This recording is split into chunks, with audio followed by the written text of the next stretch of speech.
C'est sans grande surprise que le nouveau conseil régional reconnaît François Bonneau comme président ce vendredi matin.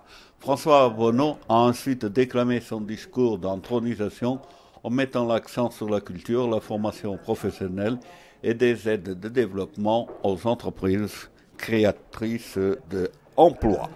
Dans ses propositions d'ouverture vers l'opposition, François Bonneau a proposé à l'opposition de droite la présidence de deux commissions. Guillaume Pelletier, Union de droite, au nom de celle-ci, a émis un refus catégorique de prendre une quelconque présidence de commission au sein de la nouvelle Assemblée. Il semblerait qu'on se dirige ainsi vers un conseil régional avec des formations politiques qui camperont sur leurs positions politiques respectives. Cela promet pour les 6 années de mandat de la gauche en région centre Val-de-Loire.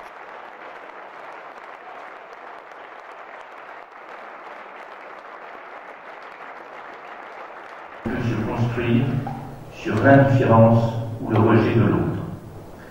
Les événements terribles qu'a récemment connu notre pays constituent une menace pour la démocratie. Nous devons impérativement nous rassembler autour des valeurs fondamentales de la République. Elles doivent marquer tous les domaines de l'action publique et donc, bien évidemment, l'action publique que conduit la région. C'est pourquoi, mes chers collègues, je vous propose de redoubler nos efforts pour mettre en œuvre, sans délai, nos engagements dans la concertation et dans la proximité.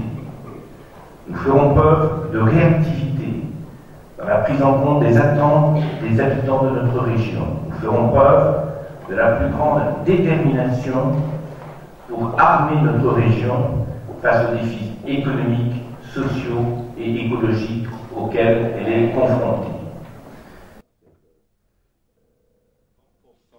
D'électeurs dans la région centre qui votent Front National, ça fait peur, non? C'est préoccupant, ça ne doit pas faire peur, ça doit préoccuper, c'est-à-dire quelle réponse pouvons-nous apporter à ces femmes et à ces hommes pour qu'ils prennent toute leur place dans la construction des réponses aux questions qui sont les leurs, qui sont des questions touchant l'emploi, touchant les services publics dans l'espace rural, touchant l'avenir de leurs enfants.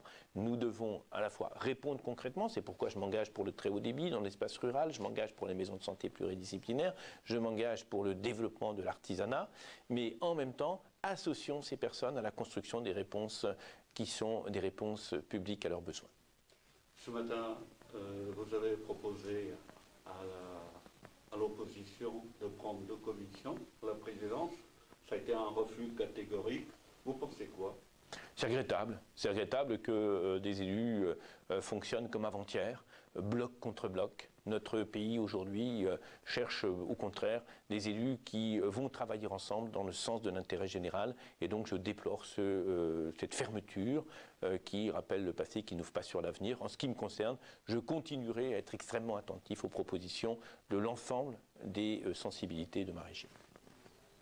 Pour terminer, vous prenez en charge, pour les régions du moins, prenez en charge la formation et le développement économique. Vous envisagez quoi? Très concrètement, d'aider les PME à innover, à être compétitives dans l'élaboration des produits et des services de demain. Je veux faire de la formation un outil de développement des entreprises, des salariés, des techniciens, des cadres bien formés, c'est de l'énergie et de la performance pour l'entreprise.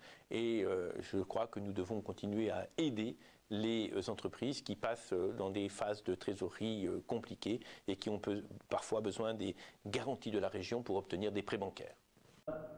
Notre soutien total pour ces années qui viennent sur la feuille de route que vous avez rappelée et qui a été la nôtre pendant toute cette campagne.